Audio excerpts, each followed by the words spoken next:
Oh, hi. I didn't see you there. Welcome to Talk Gertie to Me, the Charm Patterns podcast, where we chat vintage glamour, sewing, creative rabbit holes, and fashion history, all through a campy, queer, and feminist pop culture lens. So throw on your favorite silk robe, grab a mocktail, and let's get started. Hi, everyone. I'm Gretchen. And I'm Andrea. And I'm very excited about what we're talking about today. This is called Broadway Bangers, which is the name of a playlist that we share. This is where we come clean about the level of theater nerd that we are. We talk about theater so much. We go to theater together. The Tonys just happened, and Andrea just joined Reddit, which I've been on for many, many years. But now you understand why I love Reddit so much, because you're fully enmeshed in the Broadway subreddit now. I'm going to steal Amy Poehler's joke. I like to be 6 years late to a trend. Which we are with podcasting, too. We are, for sure. We're there, too. Yeah. And I forgot where I was going. You wanted to say that you're gay for Broadway. Oh, I'm gay for That's what you wanted to say. I am now, yeah. Yeah, we're gay for Broadway. And that's to quote Cole Escula, who is amazing. Yeah. So today we're going to talk about things we've seen recently that we loved. We're going to talk about why we are such big theater nerds. Like, how did that happen? Our relationship with theater over the years. Some ups and downs. And kind of how it is part of charm. The theatricality of charm. I think going to see shows is like a really good, we live close to New York City, right? Yeah. Like we can take the train and be there in an hour and a half. We can drive and make it even faster and easier. And it's just easy for us to get away and see a show. And it does feel like a little like creative escape in a way. Mm-hmm. And sometimes we see things that really do literally translate to a charm pattern. Absolutely. So we'll talk about things that we did for charm that came from Broadway shows that we've seen. And we'll talk about the Tonys, of course, as well. And then also our tips for making going to the theater affordable.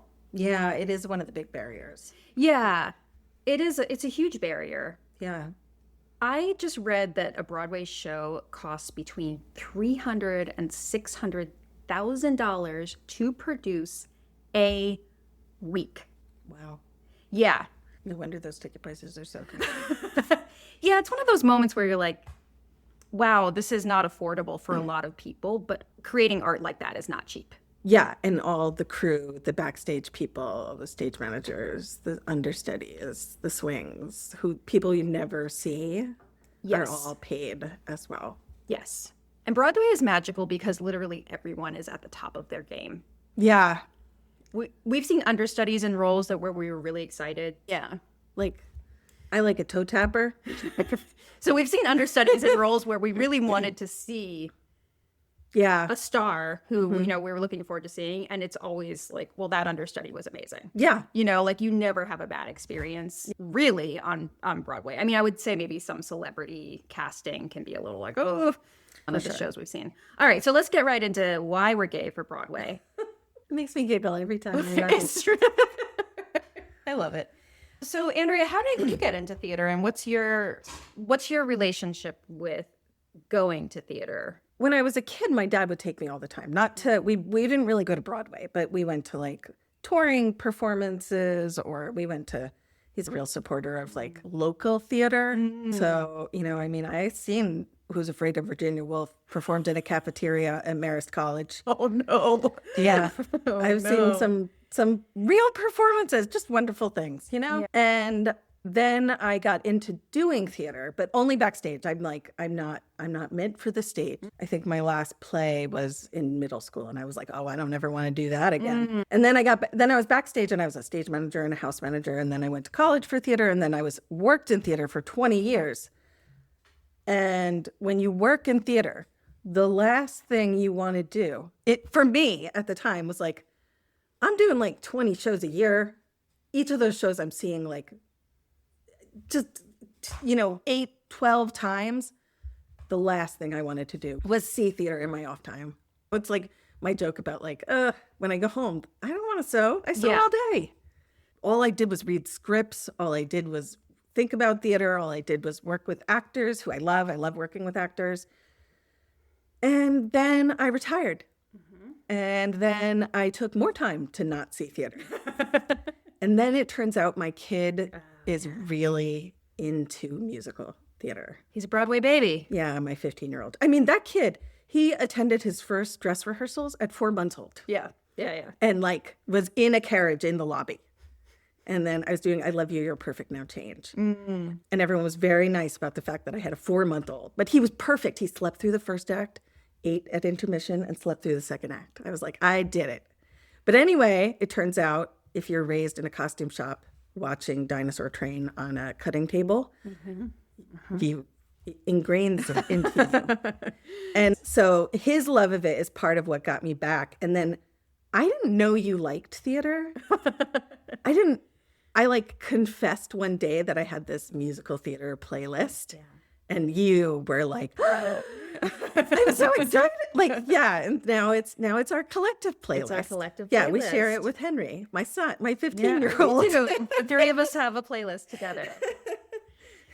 So growing up, I can't remember a time that I didn't love live theater. Like my mom took me to regional shows. There was this place called Valley Forge, which doesn't exist anymore, but I saw some good stuff there. I saw some touring companies in Wilmington, Delaware. I remember being really blown away by the touring company of Cats. I was like, this is genius. Like I was... This story is so comprehensive and understandable. Totally. Yeah. I loved it. I remember my dad taking me to the Broadway touring company of Secret Garden, and little 12-year-old Gertie cried her eyes out. Yeah, that's for you. I'm an emotional person, and I feel like theater like helps me access emotions. Yeah. You know? Mm-hmm. And so then what happened? Okay, so I grew up mostly in Delaware, and Delaware isn't that far. It's not like prohibitively far from Broadway. Yeah. Like you can take the Amtrak from Wilmington. I honestly can't remember the first Broadway show that I saw, but I do remember once I was in high school, I started being able to go regularly, like on school trips. I remember seeing Beauty and the Beast on Broadway. Did you see that? Oh my gosh. No, I've never seen any of those Disney shows. Oh, it was really good. Yeah. I then became obsessed with Rent, like most teenagers in the 90s did. Yeah, it was a requirement if you liked theater. I deeply loved Rent. I deeply loved a lot of musicals and had like the cassette tapes of Sunset Boulevard. You know what I mean? Like as a 15-year-old, I was like, these are bangers. Yeah. You're like, you know what's going to give me cultural capital in high school? A cassette of Sunset Boulevard. And I was like definitely a theater kid in high school. I love to sing. Like I was a passable singer, right? So I was in the chorus. So I started auditioning for roles. We did Funny Girl. I was in the chorus. We did Bye Bye Birdie, and I was Kim. That was probably my biggest part that I got in high school. Oh. Yeah, that weird like Anne Margaret role. Yeah, that was the first play I did in high school too. Yeah. It's real strange. It's a real strange play. But like, I'm going to say something that really, like a realization that really haunts me to this day. When I was in high school, Bye Bye Birdie, I was like, what's this weird, archaic, old musical? And now kids are performing Rent like it's Bye Bye Birdie. I hate that so much. Yeah. We did Rent at the college, and actually Henry's doing it this fall in a production of it. And I'm like, wow, I have to explain the context of the AIDS crisis. Yeah. It's so of this moment. Really, it's like very specific. And that feels like wild to be discussing the historical thing that feels like it's our youth. That's where we come from. It is where we come from. So I desperately wanted to do theater in college. I didn't really know how, like what capacity. Of course I wanted to be a Broadway performer. But sure. As I mentioned, this is the top caliber people. And as I also mentioned, I am a mediocre singer. So that was never going to happen. I ended up auditioning for NYU's Tisch School of the Arts, which is like a theater school. Yeah. And I got in. I was like, I want to go to the musical theater studio. They were like, no, honey. But we do accept you into Playwrights Horizons. So this is a really long story, and we're only getting started. So you're still 20. I'm still 18, Andrea. So Playwrights Horizons is like a holistic theater studio for acting. It's really for directing. Acting, directing, design, everything. And so I went there, and then I had a really influential design teacher, who got me into the concept of design. And that's where I discovered that, like, oh, I think I'm a designer rather than. Yeah.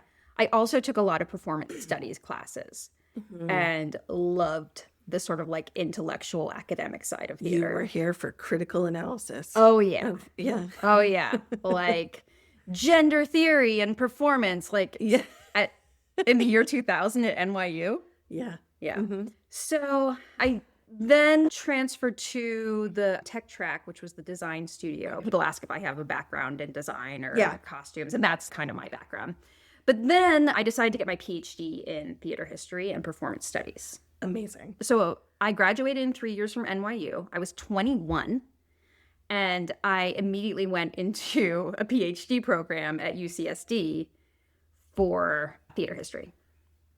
Well, because I was like, I don't know what to do with this degree. I'm only 21. And you didn't feel burned out, or did you feel burned out immediately? Pretty much immediately. Yeah. This is what I always had students who were like, maybe I should go right on and get a master's again. And I was like, you should take a year. I mean, I kind of feel like the PhD program was sort of my taking a year. It ended up being like taking 3 years because I was like, I had a stipend. I had an apartment that cost me $300 a month in La Jolla. And it was stressful, but I got to all but dissertation, which is the last stage of PhD, and I dropped out. Because I was like, I don't want to do this. I know I was so close, but I was like, this is not the career for me. Yeah. Really worked out for you and me. And I lost my love for theater during that program, and I just needed to back away. I didn't like teaching in the academic world. So that was a big thing for me. And I was like, well, if I don't want to do that, this degree is useless for me. So anyway, we all know what happened in my story. Then I went to publishing, and now I do this. So yeah, for a while, I didn't like to see theater. As you know, I was married to a real theater enthusiast. And when we moved back to New York, he wanted to see theater all the time on Broadway. And I was like, ugh, do we have to? And when I tell you, I saw some top caliber performances in my do I have to phase. Yeah, this again? This again? Patti LuPone again. I saw Patti LuPone in Gypsy. Oh my God. I saw the original Broadway cast of Spring Awakening.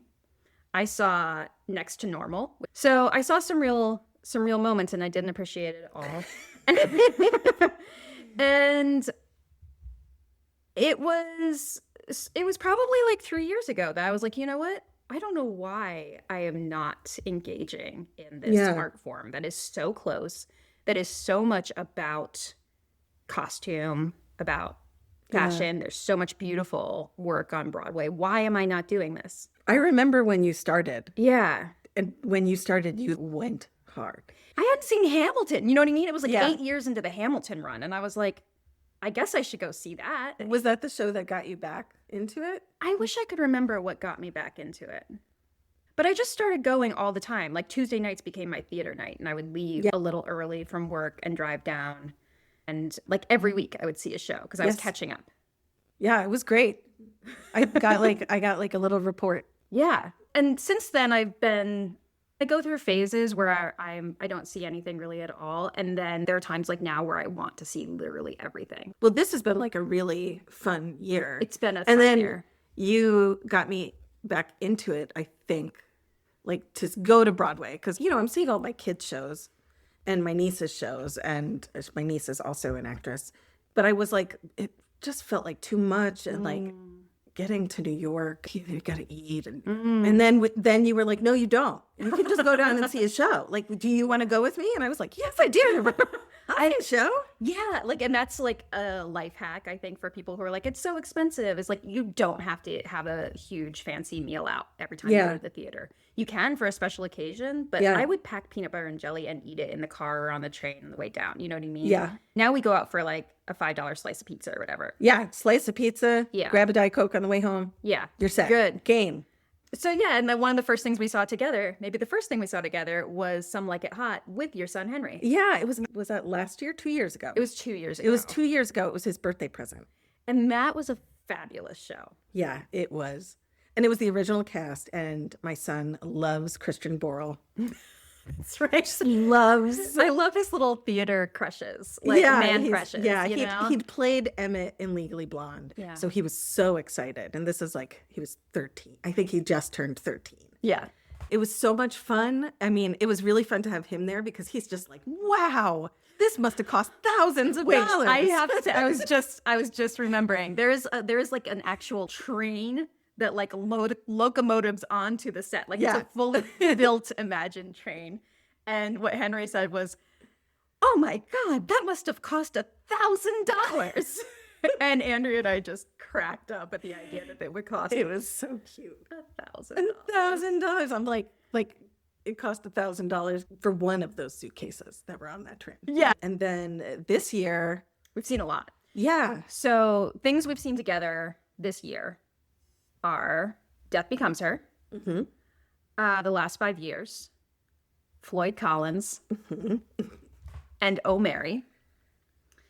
Things that we have both seen but haven't seen together are Boop the Musical. Yep. And then things I've seen this season without you, Sunset Boulevard, Gypsy, Purpose. I saw Floyd Collins for the second time.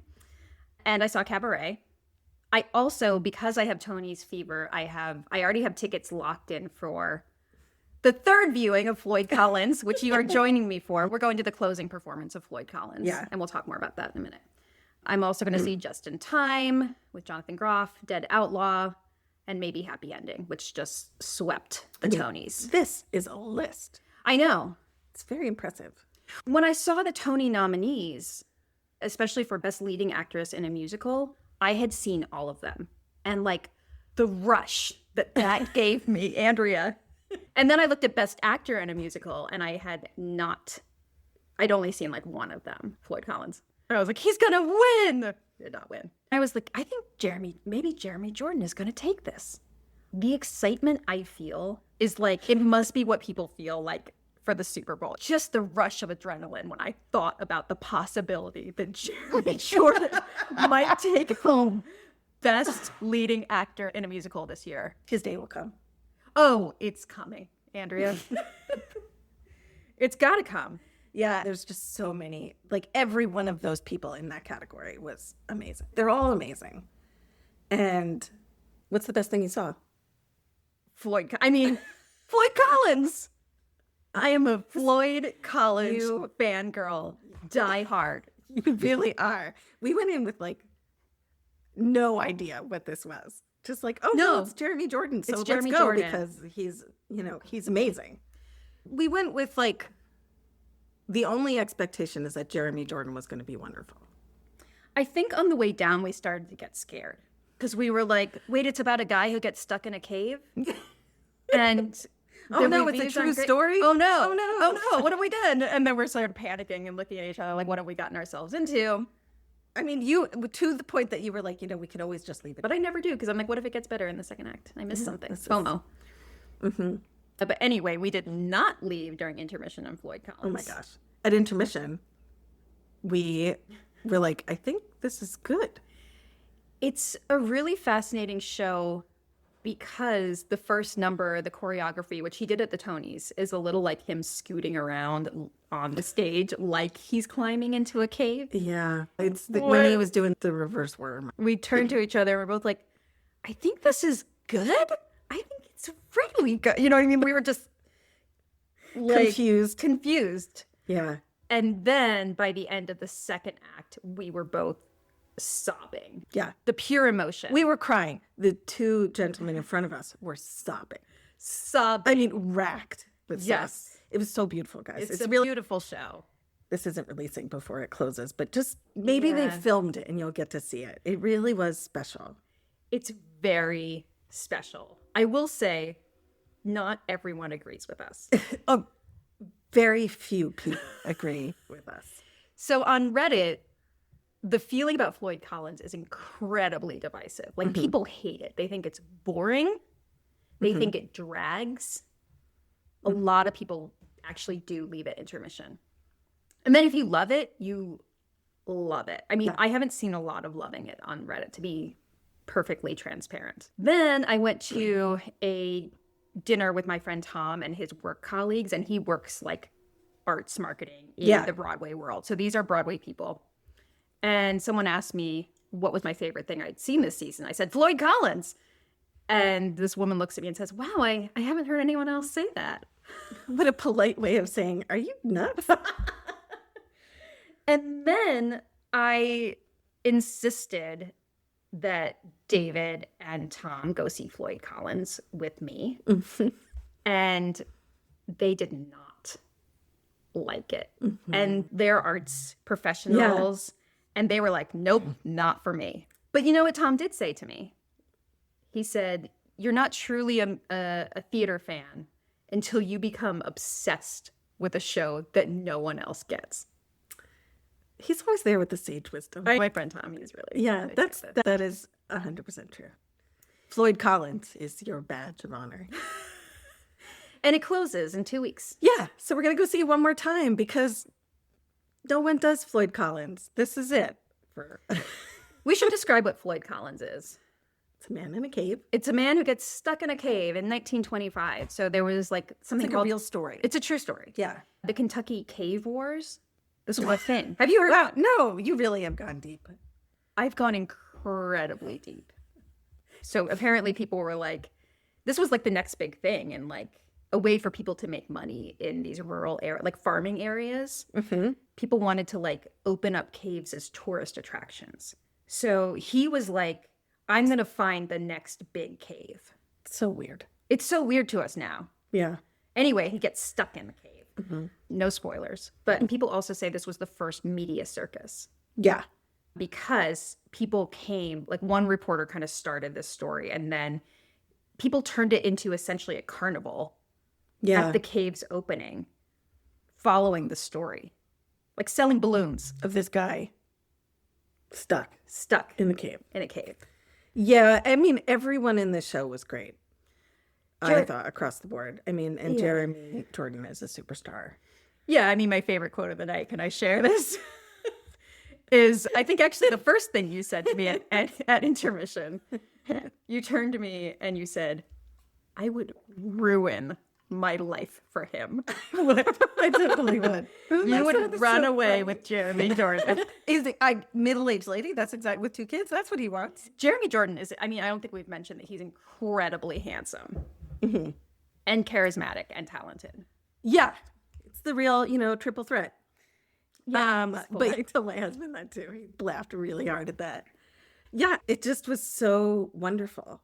It was like a beautiful performance. I don't think the Tonys did it justice because I think they were trying to make us feel claustrophobia, which is a nightmare.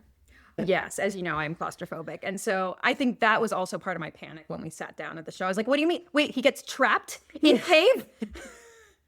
And then the first time I saw it, it was like the sort of building. I was like, when does he get stuck? And it turns out he gets stuck really fast. It's my one thing about the script. We were on the drive home and I was like, I think he gets into that cave too quick. They didn't waste any time. No, like, shouldn't we establish anything? But he literally walks downstage and then gets in a cave. He's like, oh, what's this? A cave? And I'm like, oh, this must be a cave before the cave he gets stuck. Nope, he gets stuck right away. Yeah, that's the second song. The other thing about the theater that we see is that we are queens of the last row. This is another way we go to theater. Save money. Yeah, we're like, what's the cheapest possible ticket? We're seeing O'Marian's, like the pillars, like covering my right eye, basically. Obstructed view. And we still paid a lot for those tickets. Well, it was Titus Burgess. Yeah, we saw Titus Burgess and O'Marian. He was wonderful. Yeah, so let's move on from Floyd. Things we've loved this season. I would say probably Death Becomes Her is top of the after Floyd Collins. And I've seen Death Becomes Her twice because I took my kids' theater group. Their choreographers are in Death Becomes Her's ensemble and in Boop's ensemble. So they organized this whole trip. Where you saw both in one day. We did a double header. So we saw Boop in the afternoon, and then we went to Planet Hollywood to eat a Caesar salad, which was nightmare. Was something in Times Square. Stuff of nightmares. And then we went to Death Becomes Her at night, and we had to talk back at both. I mean, it was a real That's day. a long day. But so I've seen Death Becomes Her twice, and it was amazing both times, but I have never seen Megan Hilty. Yeah, so there's been some controversy in the Broadway subreddit because Megan Hilty has been calling out a lot. Jennifer Samard, the other lead, also has. And then there was enough talk about why Megan Hilty is never at the show she's starring in. And apparently she has a vocal cord injury that's going to keep her out for a month. So that's pretty sad. Yeah, she's so talented. Death Becomes Her is based on the cult film, Death Becomes Her, and with Goldie Hawn and Meryl Streep. And what were your expectations for Death Becomes Her? I just knew it was going to be fun. I knew like it's going to be a toe tapper. It's going to like Some Like It Hot. I'm going to see something really funny. Even if it was bad, I was like, it's probably going to be so bad that I'm going to be glad I saw it. Right. I mean, there are always those. Yeah, I just loved it. I would see it again. I would too.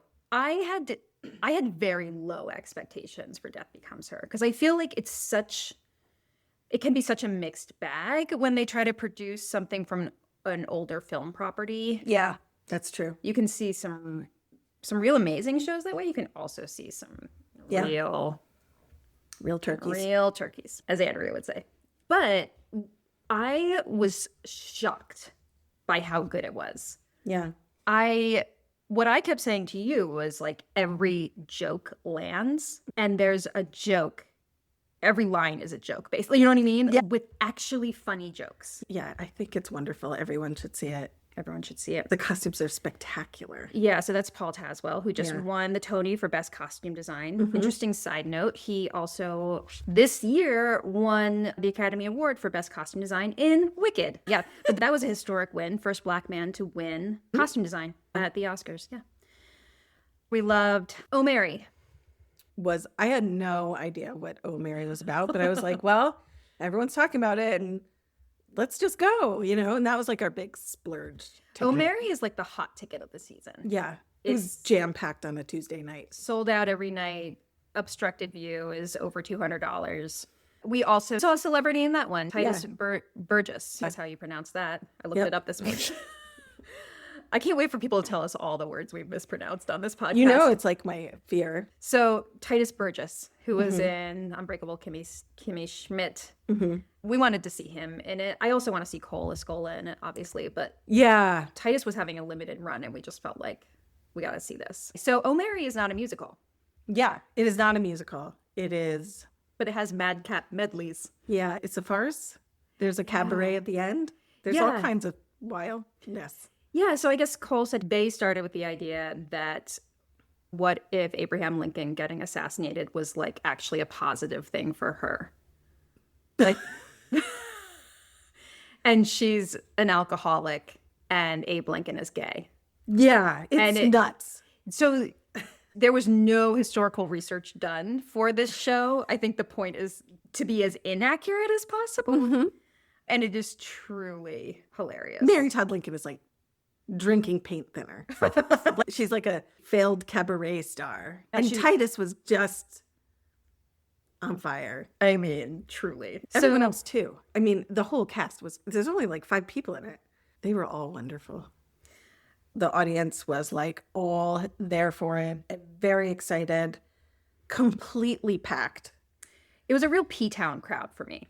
There was a guy next to me who was wearing a T-shirt that I have the same T-shirt that you can only buy in P-Town at this weird little boutique where the owner is never there. And I was like, hey, nice T-shirt. I have it too. And we like exchanged stories about P-Town. Yeah, and it was packed. It was clear that there were like Oh Mary fanatics there wearing the merch, going every night. You know what I mean? Like as much as they could possibly afford. Yeah.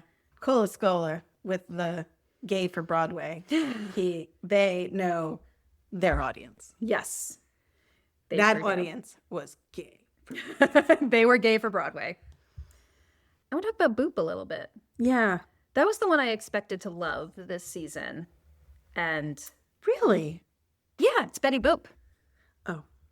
So I was like, it's a musical about Betty Boop and a costume designed by Greg Barnes. Yeah, and Greg Barnes is he's so talented. He did Legally Blonde. Yes. Some Like It Hot. Yes. And he did Aladdin. He's a really wonderful designer. And he was my costume design teacher at NYU. So lucky. So lucky. So Boop, I'll just be real. I was incredibly disappointed by Boop. Yeah. Not by Jasmine Amy Rogers, Yeah. because she is a star. This is like you said, like the making of a star. Yeah. We witnessed it. For sure. She's going to be Patti LuPone. You know what I mean? Yeah. Like she's going to be Audra McDonald. And it's cool to see her in her debut. The material is just, I mean, a lot of people love Boop, so I don't want to.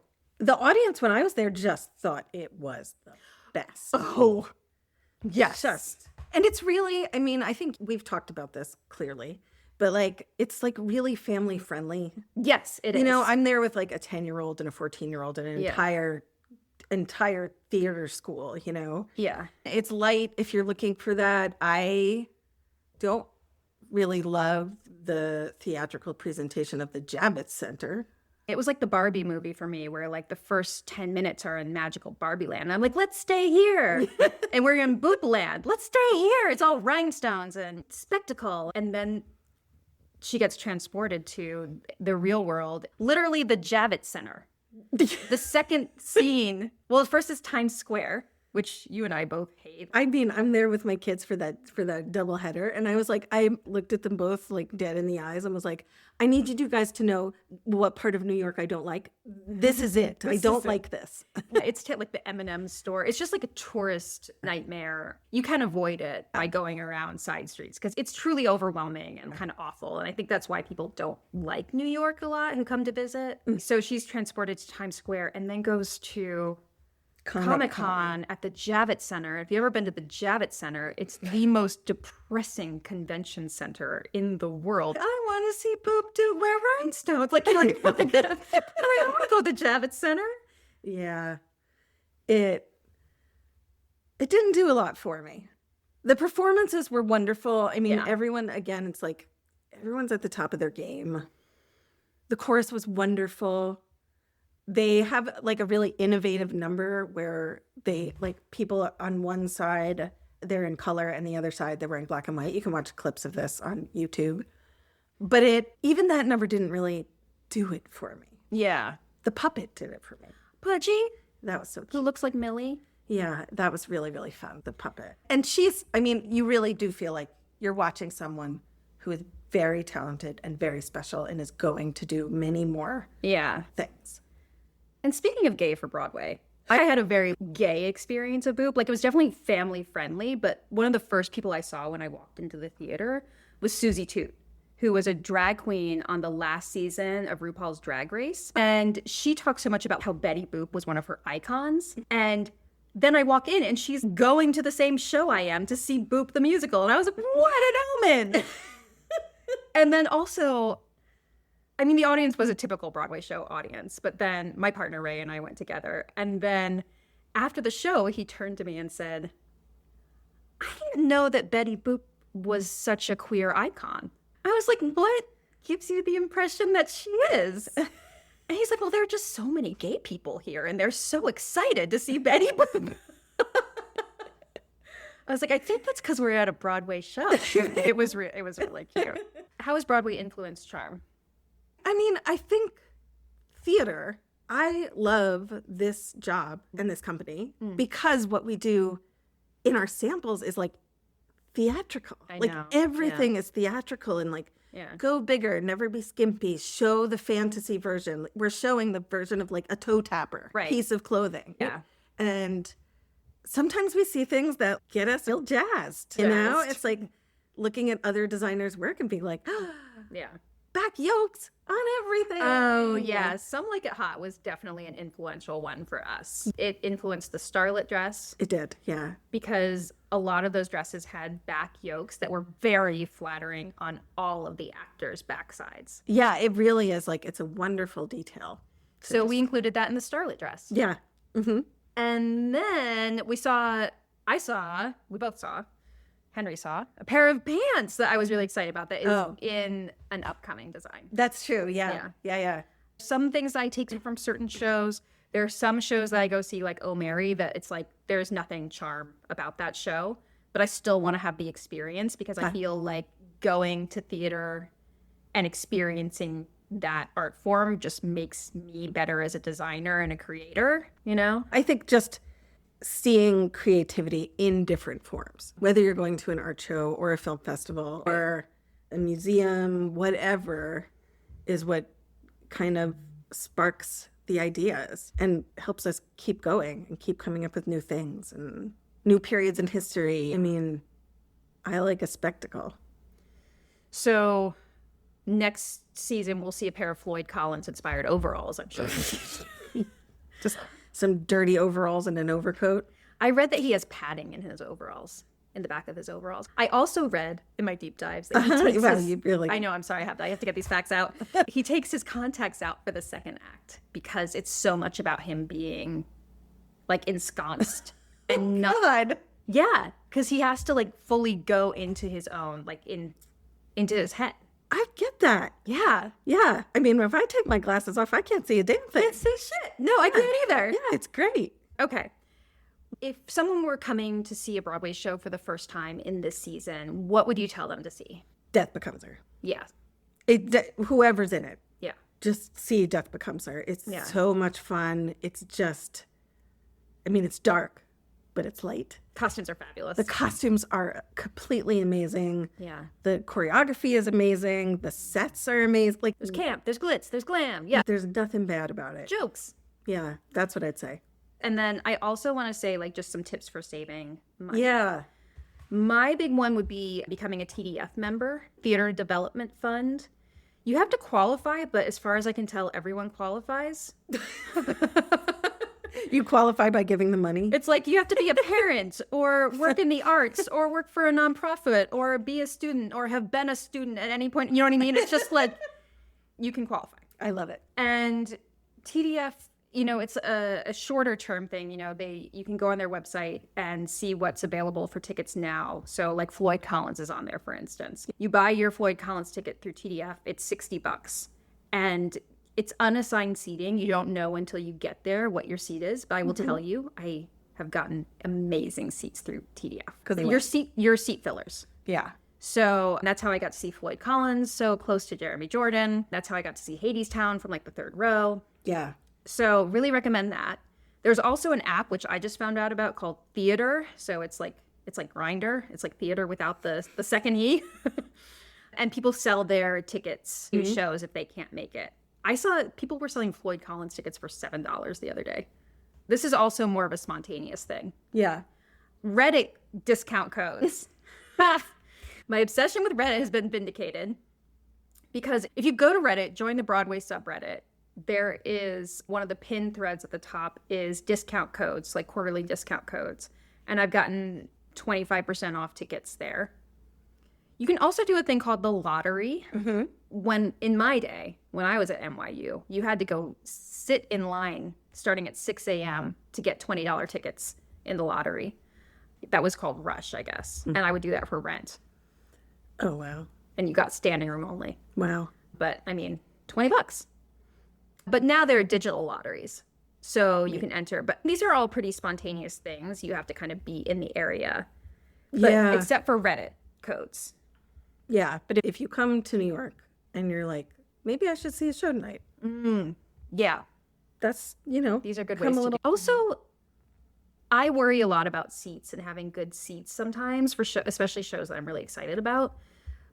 But the theaters in New York aren't that big. Yeah. It's hard to get a really bad seat unless it's obstructed view or something. There's a website called A View from My Seat where you can look up the exact seat you're thinking about buying in the exact theater. And people have reviewed it and uploaded photos of their view. With a seat. I just love that so much. View from my seat. Yeah, that's great.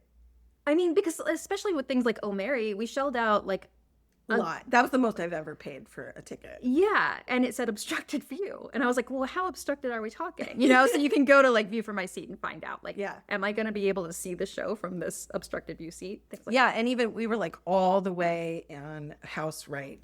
And I could still see pretty much everything. Yeah, I think we missed a piece of the scenery. Yeah, I was missing one of the entrance doors. So you missed some actors making an entrance on that side, but whatever. Yeah, that was fine. Floyd Collins has taught me about seats is that you experience the show differently from any seat you're in, and each one of those experiences is going to be valid in their own way. Yeah. Like when we first saw Floyd Collins from the back of the balcony, we had a sweeping view. Yeah, the lighting design was so beautiful.